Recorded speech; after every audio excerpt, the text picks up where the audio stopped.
بسم اللہ الرحمن الرحیم۔ السلام علیکم viewers, welcome to my YouTube channel. آج کی اس ویڈیو میں آپ کو بتاؤں گا کہ ذکر کیا ہے اور ہمارے دین اسلام میں قرآن و حدیث کی روشنی میں اللہ تعالیٰ کے ذکر کی کس قدر فضیلت، اہمیت اور برکت بیان کی گئی ہے۔ ذکر کے لغوی معنی ہے یاد کرنا، یاد رکھنا، بھولی ہوئی چیز کو یاد کرنا، قول و بیان۔ قرآن مجید میں یہ لفظ یاد الہی، قرآن مجید، نصیحت و یاد دہانی اور نماز وغیرہ متعدد معنوں میں استعمال ہوا ہے۔ شریعت کی اصطلاح میں ذکر سے مراد اللہ تعالیٰ کو یاد کرنا ہے۔ قرآن مجید میں ذکر کے بالمقابل غفلت اور نسیان کے الفاظ استعمال ہوئے ہیں، جن کے معنی ہیں بھول جانا، فراموش کر دینا۔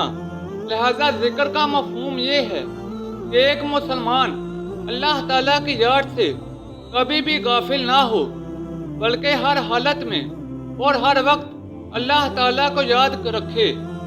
ذکر کے درجات۔ صوفیہ کرام کے نزدیک ذکر کے 4 درجات بیان کیے گئے ہیں۔ اول یہ کہ اللہ تعالیٰ کا ذکر محض زبان پر ہو اور دل اس سے غافل ہو، یہ ذکر الہی کا سب سے کم تر درجہ ہے۔ دوم یہ کہ زبان کے ساتھ دل بھی ذکر الہی میں مشغول ہو، مگر اس سے جبر و کراہ سے اس طرف مائل کیا جائے۔ دوم یہ کہ زبان اور دل سے ذکر الہی بغیر کسی تردد کے جاری و ساری ہو۔ چہارم یہ کہ دل اس قدر ذکر الہی میں مشغول ہو کہ زبان سے ذکر کرنے کی ضرورت باقی نہ رہے۔ یہ ذکر کا سب سے اعلیٰ درجہ ہے۔ ذکر کی اقسام۔ ذکر کی 2 اقسام ہیں۔ نمبر 1 ذکر خفی۔ ذکر خفی سے مراد قلبی ذکر ہے، یعنی ایسا ذکر جو مخفی اور پوشیدہ ہو اور صرف دل میں اللہ کو یاد کیا جائے۔ نمبر 2 ذکر جلی۔ بلند آواز سے اللہ تعالیٰ کو یاد کرنا ذکر جلی کہلاتا ہے۔ اس کو لسانی ذکر بھی کہتے ہیں۔ اس میں دل کے ساتھ ساتھ زبان بھی ذکر الہی میں مشغول ہوتی ہے۔ ذکر جلی کی 2 صورتیں ہیں، انفرادی ذکر، اجتماعی ذکر۔ انفرادی ذکر کے مقابلے میں اجتماعی ذکر کی زیادہ اہمیت ہے، کیونکہ اس طریقے سے دوسروں میں بھی ذکر الہی کا رجحان پیدا ہوتا ہے۔ ذکر کے طریقے۔ نمبر 1 اللہ تعالیٰ کے ناموں کا ورد۔ اللہ تعالیٰ کے 99 صفاتی ناموں کو ورد زبان بنانا ذکر کی بہترین صورت ہے۔ قرآن مجید میں ہے مجمع اللہ تعالیٰ کے اچھے نام ہیں، بس تم انہی سے اس کو پکارو۔ احادیث مبارکہ میں اس سلسلے میں چند کلمات کی زیادہ فضیلت آئی ہے، وہ درج ذیل ہیں۔ تسبیح یعنی سبحان اللہ کہنا، تحمید یعنی الحمدللہ کہنا، تکبیر یعنی اللہ اکبر کہنا، اور تحلیل یعنی لا الہ الا اللہ کہنا۔ کلمات ذکر میں سب سے زیادہ فضیلت لا الہ الا اللہ کی ہے۔ آپ صلی اللہ علیہ وآلہ وسلم کا فرمان ہے، سب سے بہترین ذکر لا الہ الا اللہ ہے۔ نمبر 2 دعا۔ اللہ تعالیٰ کے حضور عاجزی و انکساری کے ساتھ دعا کرنا ایک بہترین عبادت ہے۔ آپ صلی اللہ علیہ وآلہ وسلم نے فرمایا دعا عبادت کا مغز ہے۔ نمبر 3 استغفار۔ اللہ تعالیٰ کے حضور گر گرا کر اپنے گناہوں کے معافی طلب کرنا اور اللہ تعالیٰ سے بخشش و مغفرت مانگنا بھی ذکر کی ایک بہترین صورت ہے۔ آپ صلی اللہ علیہ وآلہ وسلم کا فرمان ہے بہترین دعا استغفار ہے۔ نمبر 4 تلاوت قرآن مجید۔ قرآن مجید کی تلاوت کرنا اور اس کے الفاظ و معنی پر غور و فکر بھی ذکر کی اعلیٰ صورت ہے۔ آپ صلی اللہ علیہ وآلہ وسلم کا فرمان ہے کہ قرآن مجید کا ایک حرف پڑھنے سے 10 نیکیاں ملتی ہیں۔ اللہ تعالیٰ نے قرآن مجید کو بار بار پڑھنے اور اس میں غور و فکر کرنے کا حکم دیا ہے۔ ارشاد ربانی ہے، ترجمہ: کیا یہ لوگ قرآن میں غور و فکر نہیں کرتے یا ان کے دلوں پر کالے پڑے ہوئے ہیں؟ نمبر 5، درود و سلام۔ ذکر کا ایک طریقہ یہ بھی ہے کہ آپ صلی اللہ علیہ وآلہ وسلم کی ذات بابرکات پر درود و سلام بھیجا جائے۔ اللہ تعالیٰ کا فرمان ہے، ترجمہ: اللہ تعالیٰ اور اس کے فرشتے نبی پاک صلی اللہ علیہ وآلہ وسلم پر درود و سلام بھیجتے ہیں۔ اے ایمان والو، تم بھی نبی پاک پر درود و سلام بھیجو۔ آپ صلی اللہ علیہ وآلہ وسلم نے درود و سلام کی فضیلت بیان کرتے ہوئے فرمایا، قیامت کے روز میرے قریب ترین وہ شخص ہوگا جو مجھ پر زیادہ درود بھیجے۔ نمبر 6، جملہ عبادات۔ تمام عبادات اللہ تعالیٰ کی یاد کا بہترین ذریعہ ہیں۔ نماز کے بارے میں ارشاد ربانی ہے، ترجمہ: میری یاد کے لیے نماز قائم کرو۔ حج کے بارے میں ارشاد الہی ہے، ان گنتی کے دنوں میں اللہ کو یاد کرو۔ نمبر 7، اعتکاف۔ انسان کا کچھ عرصے کے لیے دنیاوی کام سے کنارہ کش ہو جانا اور گوشہ نشین ہو کر اللہ کی عبادت کرنا اعتکاف کہلاتا ہے۔ رمضان المبارک کے آخری عشرے میں اعتکاف مسنون ہے۔ احادیث مبارکہ میں اس کی بڑی فضیلت بیان کی گئی ہے، لیکن مستقل طور پر دنیا سے کنارہ کشی اختیار کرنے کی قطعاً اجازت نہیں ہے۔ ذکر کی اہمیت۔ نمبر 1، روحانی اصلاح۔ نفس انسانی فطری طور پر شر اور برائی کی طرف رغبت رکھتا ہے۔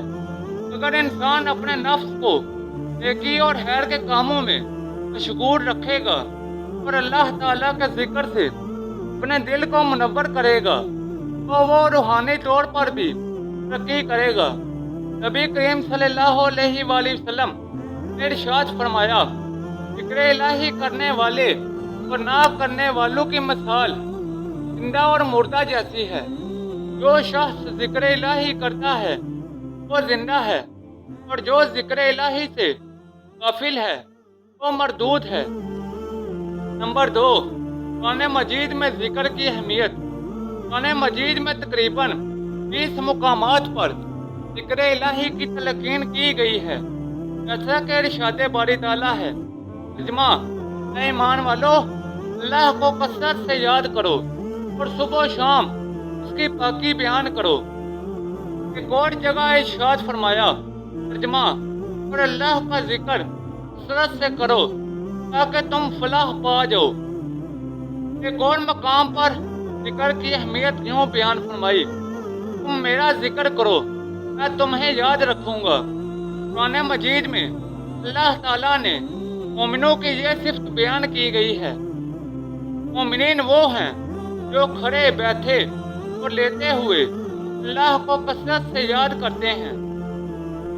قرآن مجید میں اللہ تعالیٰ نے مومنین کی یہ صفت بیان کی ہے، ترجمہ: مومنین وہ ہیں جو کھڑے بیٹھے اور لیتے ہوئے اللہ کو یاد کرتے ہیں۔